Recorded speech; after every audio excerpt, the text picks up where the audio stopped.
Hello again. Interval training. Well, what's the best interval training for you? Well, you read a lot about what's the best. This workout will help you run a fast 10 kilometers, or this workout is perfect for cycling up hills, or this will improve your FTP. But in reality, does it really make a difference? What does interval training really do for you?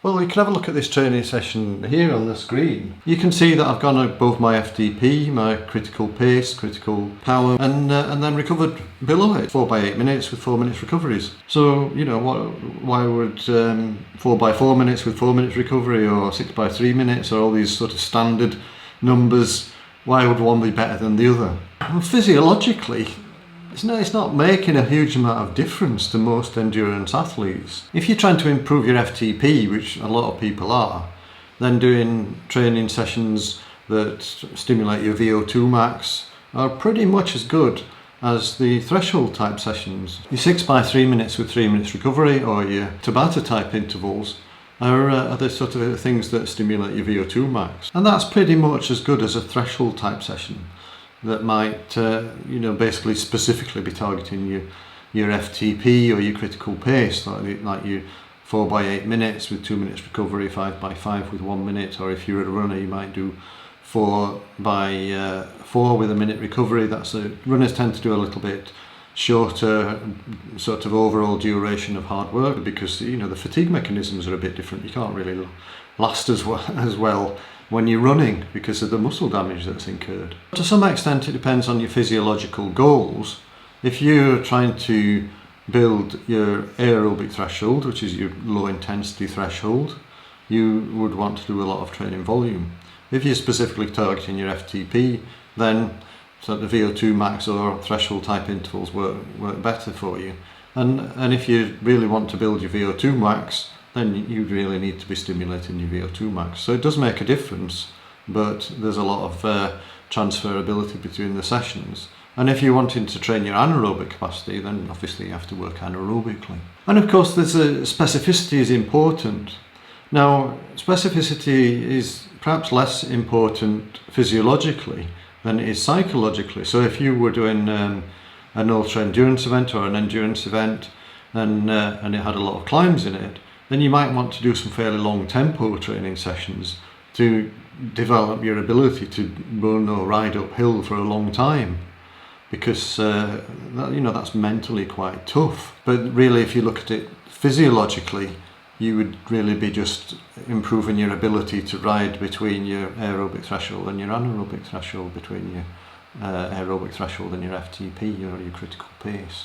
So the tempo sessions are more specific, but in terms of building your fitness, a polarized approach, like doing a lot of very easy sort of comfortable riding, conversational pace riding in your zone 2 or running in your zone 2, and doing a small amount of threshold or VO2 max type training sessions might actually build your fitness just as effectively or even more effectively. And then the other factor is that some people are suited to different types of sessions. If you're a bit more explosive, you might be more suited to the VO2 max type sessions where you're getting quite a lot of recovery but you're working very hard.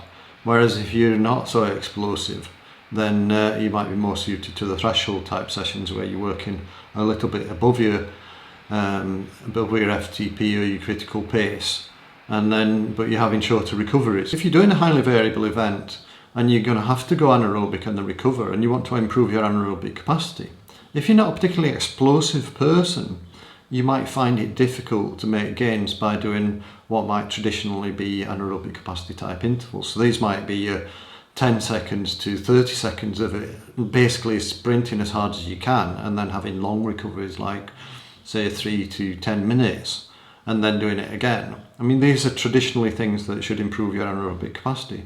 But for people who have got a really strong endurance base and have a very low anaerobic capacity, they might find that quite difficult to do these sessions hard enough to really stimulate their anaerobic fitness.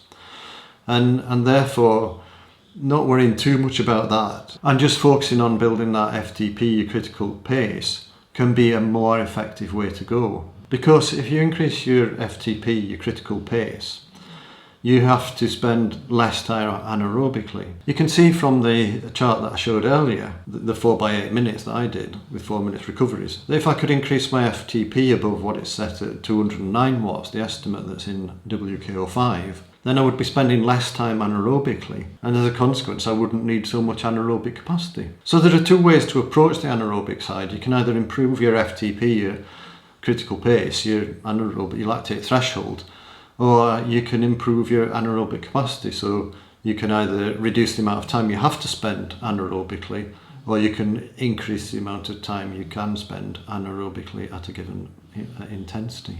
So looking at the basics, you're trying to do a lot of work below your race pace, because that builds your endurance and makes you aerobically more efficient. Then you're trying to do a small amount of work above your race pace so that your race pace gets faster. And that's basically all it is. The interval training just allows you to do more work above your race pace, and therefore you get more of a stimulus. The number of interval sessions per week or per month or whatever that you might do is dependent on how far quickly you can recover. It doesn't really matter about the details of the interval session. What you're trying to do is spend a certain amount of time, as much time as possible, at a certain intensity that stimulates your ability to go fast. And some interval sessions will suit you better than others, but it doesn't mean that you should do the ones that suit you better, because it might be that the ones that you find harder are worth doing, because that might be something that's important for you to develop. So I hope that's helpful, and I'll see you in the next video. Bye.